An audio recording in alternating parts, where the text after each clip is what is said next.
Hey everybody, welcome to Workforce Gaming. I am Brad, here with Doug. Hey. Atari 50, the hmm anniversary celebration, came out a while ago, but I think we both finally got around to playing it because I think it's something one of those things that we both had a very passing interest in. Yeah, yeah. I think we're both about 10 years too young for this thing to really hit home. I would say maybe 15 or 20 years too young. Me and my dad had a great time playing this, but I don't know if I would have gotten much out of it if I didn't share plays with my dad. But yeah. Yeah, so what this is it's essentially a documentary video game is like the best way Mhm. to describe it. And I guess I want to start out with I have very little history with Atari outside Mhm. of like a couple like Atari collections for like a PS2 or something like that where I played a Yeah. couple of games and went, "Oh, this was fun for an hour and a half. I understand why I like new video games." Yeah, I remember like Atari to me was just like I played like some of the PS1 games that they had done. They had like I've done a PS1 Pong game and a PS1 Yeah. Centipede game. Both are actually pretty cool. They're like adventure games. They're not really like action arcadey games. They're kind of like adventure games using Pong mechanics and centipede mechanics. But like there's just like a long history from like PS1 through basically every era since then of them just like not making great games. And it's just like Or just like re-releasing or iterating on the exact same concept. yeah, yes, yes. And they wouldn't do like I feel like even Namco could figure out what to do with Pac-Man every once in a while. It's like here's a cool new like Pac-Man championship. And then like Atari Yes. just like never really had that for whatever reason. So yeah, I was just like I was not a fan of Atari. I kind of saw this and they had made a bunch of cheapo Atari collections earlier. I was like, whatever. Hmm. But then I just kept hearing more and more about it because I really do like what's the game? Never Alone. I really, really like the documentary stuff they'd done in Never Alone. Not the same Oh yeah, company, yeah. but that was one of the Inuit tribe, and they had Yep. told a story. I think you actually just liked the game for what it was, and I love the Fantastic documentaries. game. I Great think you game, skipped the yeah. documentaries, and I love the documentaries, and have like the game was fine. Yeah, the game was fine, but I just love that like documentary style sort of thing. So that's why I got interested. That's probably the same reason you got into this because just like the format of the game is just like Yes. it's kind of a new genre. They just created a It new very much genre, is. which is kind of cool. Yeah. Yeah, and I think that's where I want to start with. I think going forward, every single collection needs to Yeah. take what Atari 50 did into account. And there's a couple other games. I think the Street Fighter one gets close. The Cowabunga collection for Turtles gets close.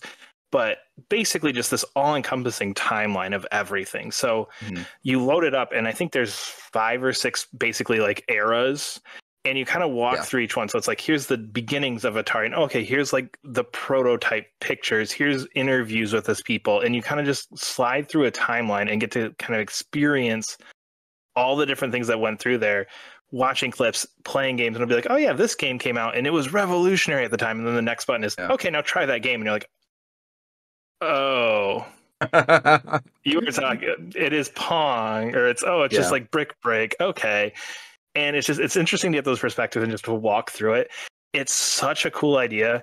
And it really makes those games have meaning because until Yeah. you're like we both said, we've both had those. I mean, I feel like everybody who grew up in the 90s at one point was given or like, oh, here's an Atari collection. Like, check it Yeah. out. And you're Yeah. like, this is the most throwaway game I have. I don't appreciate any of this. Sure. I am Yeah. 9. I am Yeah. playing Crash Bandicoot. I do not want to play Pitfall. Yeah. Sorry. So Yeah. it did get it gives this new appreciation for what Atari was and the legacy that they had and how really video games are kind of built on their backs for a lot of this. Mm. Yeah, it's interesting because I think it adds like I think you said context, which is like really Yeah. important for playing a lot of older games these days. I think it's like you don't realize how revolutionary Final Fantasy VII is, the original one, unless you do get some of the context to understand like the jump from 3D to like Yep. cartridge to CDs to like CG cutscenes. All like that game is like totally revolutionary. And I think if you play that now, you're like, oh, it's kind of like a neat oddity. But it does give you kind of an appreciation for these games, even if the games themselves are they're just straight up like outdated. But it, Oh it yeah. is really cool. Like I think one of the things I really like, so like they give a nice like little documentary thing. They're really short. I kind of wish they were longer. I think what they did is they did like kind of a full interview and then sort of chopped like a 2 hour interview and chopped it up into like Yeah. 3 5 minute bits. And like they'll talk about like a game and kind of contextualize this particular game or like this event that happened at the Atari offices.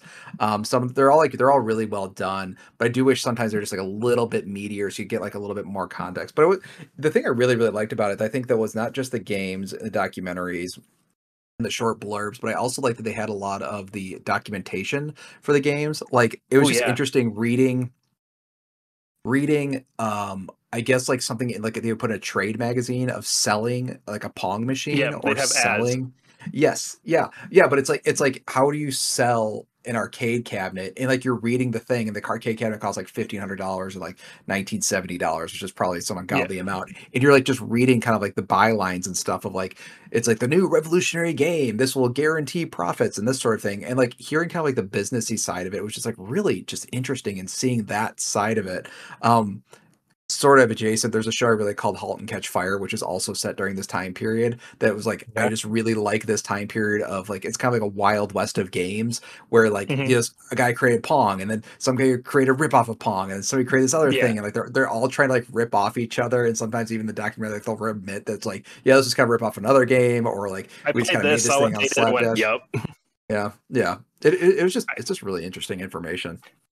Yeah, and I think the other thing, kind of along with those selling documents, kind of that marketing piece, is there's a lot of design documents where it's like, Hmm. here is our pitch for this new game, and it's just like a write up of like, here's what this game's going to be, here's how it's going to work, and here's how it's like, here's how Millipede is different than Centipede. Like we're Yes, trying to yes. sell like some executive, and they talk a lot about like, oh yeah, we got to sell it to these executives, and here's how these games are different, and here's how it's all this super crazy cool information that I think it's video games are notoriously like shut out of like you don't need to know any of the behind the scenes, like that's not for Yeah, you to yeah. know, like we're going to be as secretive as possible. So it's kind of just like opening the door for like no, here's like 20 of the most formative years of video gaming history just pretty much laid Mhm. bare. Like we copied them, they copied us, we started this company because this dude pissed us off and we're like fine, we'll take it here. Like it's all this background information that you don't get unless it's like a Jason Schreier like Bloomberg Jose sort of article. thing. Yeah, Yeah, exactly. yeah. That's the only time we ever get it. And here's like, nope, here's like a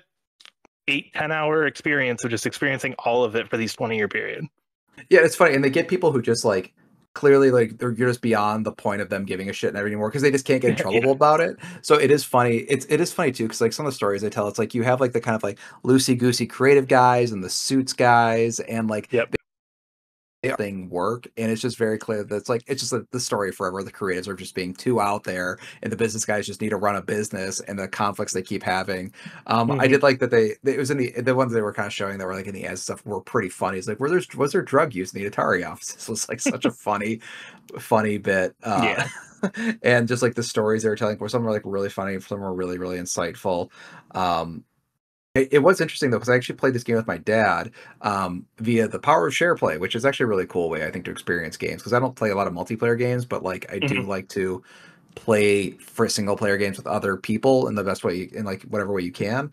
So I was share playing Just of to be this. clear, share play is basically like this other Yeah. person can watch you play the game. Essentially, you're Yes. Twitch streaming to one other person. Yes, exactly. It's a PlayStation 5 or Yeah, PlayStation just 5 and making sure. 4 feature. Yeah, that's a good point. So we were going through the timeline and I was asking him about like these different things. He used to go to the arcades like a lot in the Yeah. 70s. So it was cool like talking about these certain games. And there's just one that was like this giant pinball machine one they talked about. And the byline in it was like it was the world's largest pinball machine. Also, it was no fun to play. And my dad's like, I remember that one. It was not fun to play. But it's just really cool. I think it's like kind of important if you like play video games like as a hobby, kind of like what we do, where it's like you're not. I mean, I don't know. I don't want to speak for you like at all, but like I like these as kind of like an art form, is just kind of like learning and like playing a bunch of different types of games and learning. I think it's like kind of important that if you're into this hobby, like you should kind of understand how games are made and some of the Yeah. conflicts and stuff that go on behind the scenes and all that stuff. And I think it's like this is like one of those sort of like required readings if you're like into the hobby of video games, like kind of more so than other people. That I think it's like an important thing just in general to learn about how games are made, and this is like a really good, easily digestible way to do that for like this era of gaming that just I didn't know a lot about, to be honest, before getting into it. Yeah, I think it's that kind of like half step back from like your hobby. Like if Mhm. you actually want to know like the nuts and bolts of it, like okay, like I like watching football. Okay, now I can step back and actually learn like the positions and learn how these plays are drawn up. It kind of feels like that where it's like okay, we're just getting that one extra layer past just I like playing Astrobot. Yeah. Okay, but Yes. here's the history and here's where that how that builds to it. So I think literally any collection from now on needs some Yeah. form of this. I know they just put out a Tetris one that I'm very, very interested in looking Mhm. at. I believe it's the same people. And yeah, every collection other than this, I've been playing through the Metal Gear Solid collection. It's like, nope, you didn't do it right. Sorry, no Yeah. good. Go Yeah, look at Atari. it's hard. It's hard too because like you would think of like something like Mega Man. Like Mega Man would be like a great way to do Oh, this the legacy collection. Like collections, yeah. yeah, like I have no interest in playing Mega Man games, but like I would play the shit out of like an Atari Oh, documentary absolutely. style like Mega Man series or whatever else. I just think it takes a lot of effort. And I was watching some interview with like the Atari owner, like current owner director guy. He's like in his late 30s or something like that. He's like a young guy and he Yeah, just like had these kind of like interesting ideas like, oh yeah, we should do it this way. It just takes like a certain openness that like a lot of people aren't going to have. And like even with like really really old games where like I don't know, maybe there's just some like value to those IPs that they don't want to like because some of the stories in here are pretty out there. It's like kind of yeah, like not explicit, but just like, oh, okay, that's kind of cool that we're talking about this. Like that you just wouldn't hear about the goofiness of the Capcom office because Capcom is still around and still making games and they're like worth exactly. millions of dollars. You just can't be this open about them. We But can't it's yeah. trash Mega Man 5 because then people will think Yes, Mega Man is trash for whenever the next Mega Man comes out. If Mega Man 5 exactly. is a good one, I would have no idea. Just throwing that out Yeah, there. yeah, exactly. Pick the Yeah. number. I do think to wrap this up, I found very little enjoyment in playing any of these. Yeah, that's totally fair.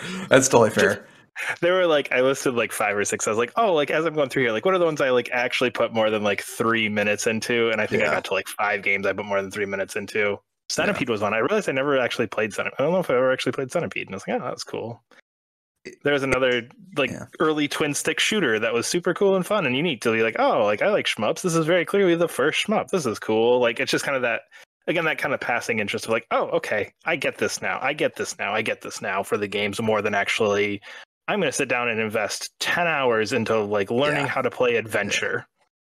Yeah, the thing I think that this collection is missing, it's not on the collection itself, is a lot of these arcade games use knob systems. So Yes. like so it's like it's a lot different to play. Like I've played Breakout, I've played Space Invaders, I've played Hmm. Centipede like on an arcade cabinet. Yep. Those are just more enjoyable games to play in an arcade than trying to do it with like a PS5 controller. Like when you're twisting Absolutely. a knob or rolling a ball, it's just a different feeling than when you play these games. So yeah, I agree with you. And it's like you're just trying to have a fun time with some of these because like the documentary kind of hypes you up for these things like you said Hmm. it's the revolutionary thing or whatever. It's like this is the first time they'd ever had like a 4 player game, like okay, and they're like, this kind of sucks. No, that was it. Yeah, We were excited about that. All right. Well, good on you, 70s and 80s. I would if you want that kind of experience, I would recommend UFO 50 because all those games are all very good, even if they're fake. Yeah, I do agree. This is not something you go into this thing as like an interesting documentary sort of news genre of a video game, not to actually play You're video going games. you're going to the museum, not the arcade. Yes, that's a fair way to put it. Yeah. Hey, look at that. Well, we are Workforce Gaming. Subscribe to our channel, leave a comment below. There's a link to support us on Coffee as well. We'll see you later. Hi.